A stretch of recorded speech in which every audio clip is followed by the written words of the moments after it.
Hey guys, welcome back to the channel. यार बहुत दिनों से वेट करवाया, लेकिन अब जो हम लेके आए हैं यार डेफिनेटली आपके लिए बहुत हेल्पफुल होगा। तो बिना किसी टाइम वेस्ट के यार वीडियो स्टार्ट कर देते हैं। हाय भैया। Hey, Rahul. Yeah. So it's really nice to meet you. Oh, so I you in right now you are not in college? I think you just pass out. No, तो college का graduation हो गया 1 महीने पहले। सो भैया, जैसे कि जब आप प्रिपरेशन कर रहे थे, आई मीन एक नॉर्मल बच्चे की प्रिपरेशन में और आईआईटी स्टूडेंट से होता है जो एग्जैक्टली क्रैक करने वाला होता है, उसकी प्रिपरेशन में क्या फ़र्क होता है? मतलब आपका कुछ रूटीन जब आप प्रिपरेशन कर रहे होगे। ठीक है। सो मैं ये कह सकता हूँ, पहला चीज़ है कि वो है कंसिस्टेंसी। सो जैसे जब मतलब अच्छे स्टूडेंट जो थे जेई के टाइम पे, जो जिन्होंने क्रैक किया है आईआईटी या फिर इवन अच्छे रैंक्स भी लाए हैं जो लोग, सो उनके प्रिपरेशन में एक चीज़ मैंने ये कॉमन देखी है, कि वो सारे through out the 2 years 3 years जितना भी उन्होंने प्रिपेयर किया है, वो पूरे टाइम पे वो एकदम एक ही गोल पे फोकस रहते थे कि मुझे ये क्रैक करना है, ये आईआईटी में जाना है।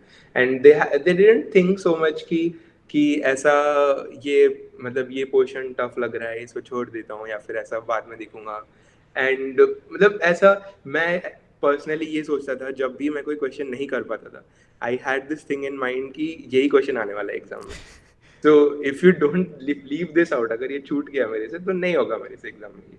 और क्या पता ऐसा ये एग्जाम में एक्चुअली में आ जाए, एंड दिस हैपेंस, मतलब या हो सिमिलर सकता हो पैटर्न चुका है, क्वेश्चन हो बिल्कुल चुका है, आते मेरे हैं। साथ तो हो चुका है। एग्जैक्टली। सो अगर आपने वो उस टाइम पे कर दिया हो तो एग्जाम में एकदम से हो जाएगा, मतलब कुछ सोचना नहीं पड़ेगा उस टाइम पे। हम्म। तो preferably each and every question में उतना मतलब फोकस रहना जरूरी है।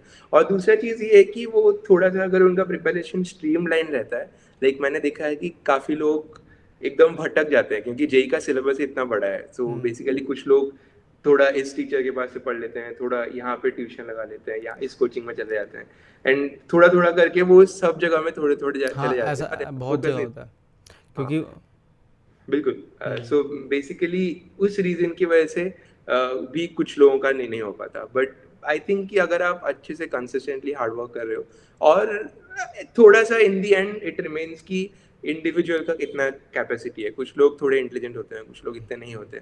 सो मे बी तुमको थोड़ा ज़्यादा हार्ड वर्क करना पड़ रहा है, कुछ लोगों को कम हार्ड वर्क करना पड़ रहा है और ज़्यादा क्वेश्चंस कर पा रहे हो हम्म। क्योंकि उनको जल्दी जल्दी समझ आ रहा है चीज़ें।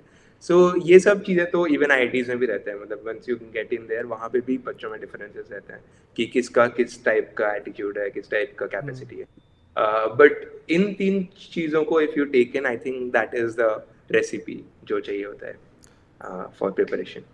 एज पॉइंट ऑफ माई मैं कहना चाहता हूँ, जैसे कि जब हम प्रिपरेशन कर रहे होते हैं जेई की, एडवांस की, तो आई मीन सबका मोटिव तो यही रहता है कि आईआईटी लेना है। तो आपने जस्ट पास आउट जब किया आईआईटी से, तो आपकी क्या फील थी? आई मीन क्योंकि आपको एक आईआईटीएन का टैग तो मिला ही ना, तो वो कैसी फीलिंग होती है?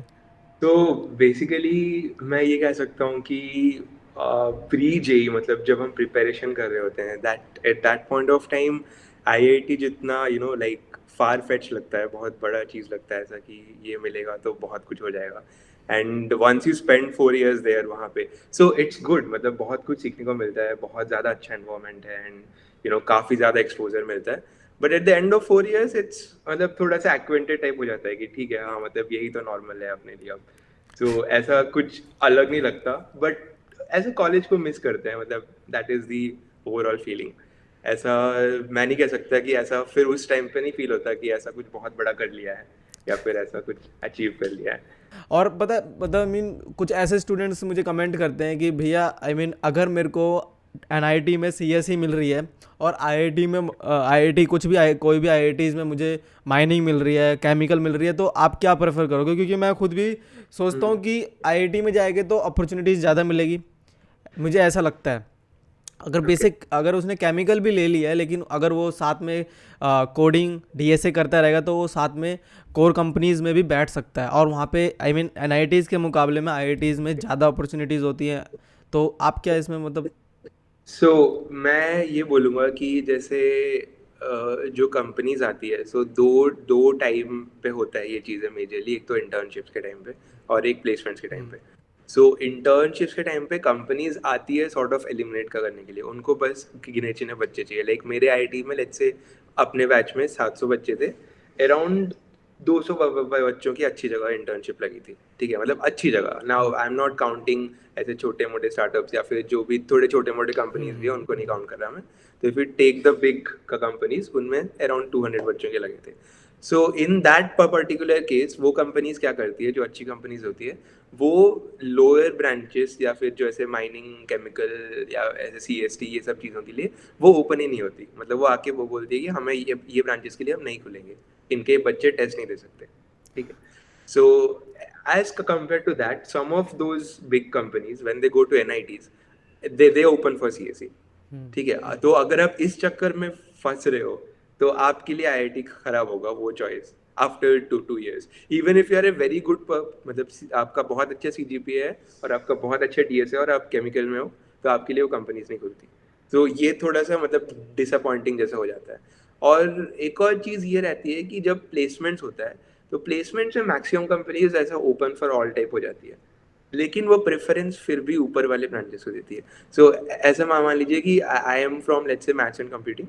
सो एक बच्चा है इलेक्ट्रॉनिक्स है, तो मैथ्स एंड कंप्यूटिंग की प्रायोरिटी ज़्यादा देते हैं कंपनीज। तो क्या करेगा कि वो पहले, अगर मेरा और उसका लेवल सेम है और हमारे मतलब 2 इंटरव्यूज भी अच्छे गए हैं और हमारे सारे चीज़ें सेम है, तो and if they have only one job तो they will give it to me. तो इस चीज़ की वजह से ब्रांच का डिफरेंस आता रहता है हर जगह। स्टूडेंट्स पूछते हैं तो मैं मोस्टली उनको एक ही सजेशन देता हूँ, अगर वो कर सकते हैं तो आईआईटी में जाएं, केमिकल ले लें, लेकिन और कोशिश करें कि CGP आया जिससे कि अच्छी CGP अपना कोर्स ट्रांसफ़र करवा लें और अपग्रेड करवा लें, क्योंकि हर कॉलेज में तो वही है, लेकिन उसमें बहुत रिस्क होता है कि होगा कि नहीं होगा। लेकिन वहीं उसको आईआईटी में NITs में भी कंप्यूटर साइंस मिल ही रहा है। अच्छा भी जैसे कि IITs और NITs में रिसर्च का लेवल कैसा है, क्योंकि लास्ट टाइम मैंने एक भैया से बात करी तो उन्होंने मुझे बताया कि वो IIT गुवाहाटी ही गए थे, डेफिनेटली IIT गुवाहाटी गए थे, और वो उनका कुछ विंटर में कुछ प्रोग्राम हो रहे होंगे IIT गुवाहाटी में। तो ओके। उन्होंने बेसिकली वहाँ पे गए और उन्होंने उनका रिसर्च देखा तो उनको लगा बहुत बढ़िया, लेकिन वो बेसिकली यूनिवर्सिटी ऑफ टोक्यो से करके आए थे, तो उनको लगा कि नहीं, बेटर यूनिवर्सिटी ऑफ टोक्यो ये। तो लेवल कैसा है रिसर्च एंड तो डेवलपमेंट का? मैं बोलूँगा इंडिया के अंदर IITs के रिसर्च के लेवल अच्छे हैं, एंड कुछ IITs में नहीं है, बहुत कम है। कुछ IITs में काफ़ी अच्छे हैं। इनफैक्ट आई थिंक इस साल जब हमारे डायरेक्टर अनाउंस कर रहे थे तो उन्होंने बोला था कि 5th पे आई थी शायद QS वर्ल्ड रैंकिंग में IIT गुवाहाटी रिसर्च में। तो एंड पर्सनली मेरे को लगता है कि IIT Guwahati is more research focused. Coding culture एक बन चुकी है, मतलब बीटेक स्टूडेंट्स में, और मास्टर्स और PhD स्टूडेंट्स में बहुत ज़्यादा रिसर्च है उनमें।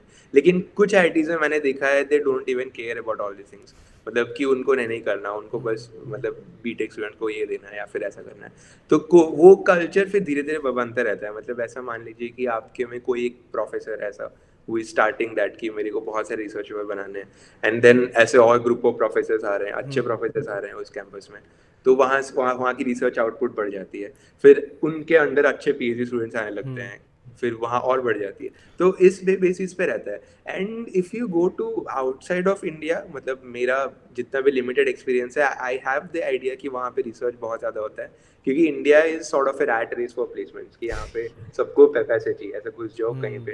एंड इनफैक्ट जब मैं मास्टर स्टूडेंट या फिर PhD स्टूडेंट से बात करता हूँ, they are also not very happy with the research that they are doing. वो ऐसे पूछते रहते हैं, तेरी प्लेसमेंट कहाँ लगी है, देखो कितने पैसे मिल रहे हैं, ओ नाइस ऐसे मिल रहे हैं, हमको तो नहीं मिल रहे, हमारी कब लगी है। So these are the things, ये रहता है इंडिया में। So that is one of the reasons why I think कि रिसर्च आउटपुट थोड़ा कम है एज कम्पेयर टू बाहर के कंट्रीज।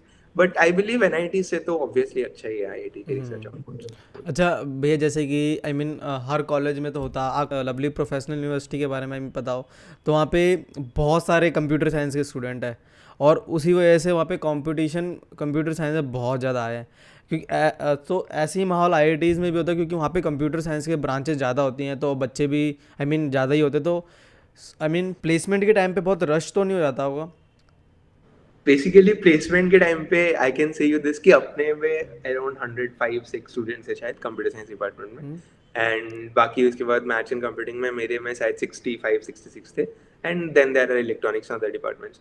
सो प्लेसमेंट के टाइम पे there are actually placement is a time जहाँ बहुत कंपनीज आती है, मतलब ऐसा भर के आती है। सो उस टाइम पे ऐसा सिचुएशन होता है कि बच्चे नहीं है कंपनीज के लिए। इट्स नॉट दी उल्टा जो तू बोल रहे हैं। ऐसा होता है कि बच्चे ही नहीं बचे, मतलब मैं बता रहा हूँ कंपनी को एग्जांपल। और चाहिए लेकिन बच्चे ही नहीं हाँ, है। नहीं है, मतलब कंपनीज ऐसा मान ले बहुत सारे आ गए। एंड उन्होंने हमारे में ऐसा होता है आईआईटी गुवाहाटी में कि हम शॉर्टलिस्ट करते हैं पहले स्टूडेंट्स को। तो मान ले हर एक कंपनी ने 20 स्टूडेंट शॉर्टलिस्ट कर लिए, जस्ट एन एग्जांपल। तो now the big companies that that come on the first day, उन लोगों ने इंटरव्यूज कर लिया अपना, फिर डे 2 हुआ, इंटरव्यूज कर लिया। अब डे 1 डे 2 में जितने लोग शॉर्टलिस्ट हुए थे वो मोस्टली अच्छे बच्चे होते हैं, तो वो लोग निकल ही जाते हैं, उनका प्लेसमेंट हो जाता है। अब जो डे 2 में या फिर डे 3 में आ रही है, उनके शॉर्टलिस्ट में जितने बच्चे थे वो सारे प्लेस्ड हो चुके हैं। So now they need new people. तो उसमें ऐसा वॉक इन टाइप हो जाता है कि बच्चे जाते हैं और अपने सीवी पिच करते हैं कि मेरा भी प्लेसमेंट नहीं हुआ, तो आप देख लो, आपको सीवी अच्छा लग रहा है। तो फिर वो एक्सेप्ट कर लेते हैं, ठीक है अच्छा लग आई रहा है मीन मुझे। जो लोअर ब्रांच के बच्चे हैं वो भी अप्लाई करेंगे तो डेफिनेटली उनका हो सकता हाँ, है। हो जाता है, मतलब प्लेसमेंट्स में सबका ही प्लेसमेंट हो जाता है। प्लेसमेंट इज नॉट लाइक कि कोई बच्चा रह जाएगा, मतलब अनलेस तू वॉलंटरली ड्रॉप आउट करेगा, मे बी नहीं, फिर वो तेरा। रश होता है ना कि आई मीन सारे के सारे कंप्यूटर साइंस में और बहुत ज़्यादा कंपटीशन बढ़ जाता है, क्योंकि अगर एक ही ब्रांच के और एक ही कंपनीज में जाना चाहते हैं और तो रश बहुत ज़्यादा और कंपटीशन भी बहुत ज़्यादा बढ़ ये जाता है। होता है ना कि अपने यहाँ पे कंप्यूटर साइंस, जैसे तूने बोला था ना कि केमिकल में कोई अच्छा डीएसए कर रहा है, ऐसा फॉर एग्जांपल। तो वो बंदा को जब एलिजिबिलिटी मिल रहा है, तो कंप्यूटर साइंस के मान ले 50 बच्चों से अच्छा है वो डीएसए में, ठीक है, उसके स्किल्स अच्छे हैं। तो अब जब उसने टेस्ट दिया, तो वो 50 बच्चे कट हो गए, क्योंकि इसका डीएसए बहुत अच्छा था। तो he is one of the top 30 students who clear the DSA test now. अब उन्होंने सीवी देखना शुरू किया, तो सीवी भी इसका अच्छा है मान ले। So he will be one of the top 10 shortlisted students. तो ऐसा नहीं होगा कि टॉप 10 जो शॉर्टलिस्टेड हो रहे हो उसमें सारे सीएस ही होंगे बिकॉज उनका ब्रांच सीएस है। ऐसा नहीं होता, क्योंकि स्किल्स के हिसाब से आप जब शॉर्टलिस्ट कर रहे हो, मतलब आप टेस्ट लेके निकाल रहे हो, तो सारे ब्रांचेस के बच्चे होते हैं उसमें। अच्छा भैया, आपको पता है कुछ एवरेज और मीडियम और हाईएस्ट पैकेज कितना गया आईआईटी गुवाहाटी से इस साल इस का? बार if you talk about highest, median वगैरह तो मेरे को नहीं याद है, बट हाईएस्ट में आई थिंक जो हाई फ्रीक्वेंसी ट्रेडिंग कंपनीज है, they offered something in crores. Some और शायद किसी को इंटरनेशनल में ऊबर में ऑफर मिल गया, but I am not counting that crores because वो इंटरनेशनल ऑफर है। बट इंडिया में I think highest we have some 1 point something crore, which was offered to one of the students in CSE. अच्छा, मेरे से ना बच्चे और भी 2-3 क्वेश्चन पूछते हैं कि भैया जैसे कि अगर इंटर्नशिप लगनी, आई मीन इंटर्नशिप आ रही है, ये कंपनीज आ रही है, तो हम प्रिपरेशन स्टार्ट कैसे करें? क्योंकि ना कुछ बच्चे कॉलेजेस आ जाते हैं लेकिन उनको पता नहीं होगा स्टार्ट कैसे करना है और क्या क्या करना है। आई मीन इंटर्नशिप क्रैक करने के लिए और प्लेसमेंट क्रैक करने के लिए पढ़ना क्या है यही नहीं पता होता। थोड़ा इसके बारे में बता दो। बिल्कुल, बिल्कुल। सो बेसिकली मैं बता सकता हूँ कि अपने यहाँ की कोडिंग कल्चर थोड़ी अच्छी है। So what students basically do is कि फर्स्ट ईयर, मतलब सेकंड सेमेस्टर, फर्स्ट सेमेस्टर से ही दे स्टार्ट ऐसा थोड़ा-थोड़ा, मतलब शुरू करना कि सी प्लस प्लस क्या है देख लेते हैं ऐसा। तो स्पेशली अराउंड दिसंबर, मैंने दिसंबर के नवंबर के आसपास मैंने पूरा सी प्लस प्लस कंप्लीट कर लिया था। एंड मैंने फिर हैकर रैंक से शुरू किया। सो आप अगर हैकर रैंक या फिर हैकर अर्थ ऐसे वेबसाइट से शुरू करते हो, तो वहाँ के क्वेश्चंस बड़े इजी होते हैं। मतलब इनिशियली आप अगर सी प्लस प्लस वाला उठाओगे या फिर डीएसए उठाते हो, तो वहाँ पे यू गेट दी एक्सपोजर कि क्या है कोडिंग की, क्या कर रहा हूँ मैं पहली बार। कुछ लोगों ने मे बी पहले कर रखा है, बट मैक्सिमम लोग नहीं करते। तो वहाँ से जब आप पहले शुरू कर रहे हो, तो आपको एक फील आ जाती है कि क्या हो रहा है। उसके बाद व्हाट आई रिकमेंड इज कि, मतलब what even most students do कि they start going into the CCP के वेबसाइट्स। तो जैसे कोड फोर्सेस रह गया, या फिर कोको शेफ रह गया, एड कोडर रह गया। तो इन सब में जाके जब आप प्रैक्टिस करते हो, तो व्हाट इम्प्रूव्स इज कि आपकी टाइमिंग मतलब इम्प्रूव होती है कि आप कितने जल्दी सोच के कर पा रहे हो। एंड मतलब ऐसा इनिशियली आपको लगता है कि मैं क्या कर रहा हूँ, क्योंकि होते नहीं है इतने जल्दी। बट ग्रेजुअली इवन आप जल्दी जल्दी करना शुरू करते हो, आपको दिख रहा है कि मैंने ये क्वेश्चन 2 मिनट में सॉल्व करके सबमिट कर दिया। एंड यू लाइक ओके, ये कैसे हो गया। तो ये चीज़ें धीरे धीरे ग्रो होता रहता है। And once you are at a decent level in CP, मतलब आपसे क्वेश्चन बन रहे हैं, टाइम में बन रहे हैं, सोच पा रहे हो आप, आई think that is the point जब आप रफली इंटर्नशिप्स के आसपास पहुंच जाते हो। मतलब दैट इज अराउंड की सेकेंड ईयर के समर में अपने इंटर्नशिप्स के हाँ। कंपनी देते हैं। तो सेकेंड ईयर के समर वेकेशन में व्हाट इज रिकमेंडेड इज कि आप इंटरव्यू बिट और लीड कोड जो है उनको शुरू करो, क्योंकि उसमें से ही क्वेश्चंस आते हैं, उससे सिमिलर पैटर्न से क्वेश्चंस आते हैं। एनसीपी वाले क्वेश्चंस आते नहीं है कभी, क्योंकि वो स्टोरी नहीं बनाते वहाँ पे कि ऐसा इतने स्टेप जाऊंगा इतने पीछे आऊंगा, वो वाले नहीं रहती। But they give you the exact questions कि ये कैसे करना है, वो कैसे करना है, मैट्रिक्स या रोटेट करके दिखाओ। So these are the questions that directly come up from those platforms. So वहाँ पे वंस यू स्टार्ट डूइंग मतलब स्टडी डीएसए, मैं तो मतलब रेकमेंड करूँगा कि इंटरव्यू बिट पूरा कंप्लीट कर लो एंड देन लीड कोड जितना हो पा रहा है करो। ओके। सो वंस इतना आप कर लेते हो, you will be able to crack the most major companies, आराम से हो जाती है। पहले स्लॉट में जो आती है वो उनके क्वेश्चंस हो जाती है। जितने भी प्लेसमेंट और इंटर्नशिप में बोलते हैं कि डीएसए परफेक्ट से कर लो, बिल्कुल प्लेसमेंट बिल्कुल लग जाएगी। डीएसए बिल्कुल। बस डीएसए कर लो अच्छे से। इससे ही इम्पोर्टेंट है। अगर कोई प्रॉब्लम होगी डेफिनेटली मैं आपसे पूछ लूँगा। बिल्कुल बिल्कुल श्योर। ओके भैया, ओके ठीक भैया, है, थैंक यू, चलता हूँ, चलो बाय। बाय। यार होप करता हूँ वीडियो अच्छी लगी होगी डेफिनेटली, और अगर वीडियो अच्छी लगी हो तो यार प्लीज़ कमेंट डाउन में करके बताना। तो प्लीज़ कमेंट डाउन करो जल्दी जल्दी, और अभी के लिए मिलते हैं, तो चलते हैं, बाय गाइज।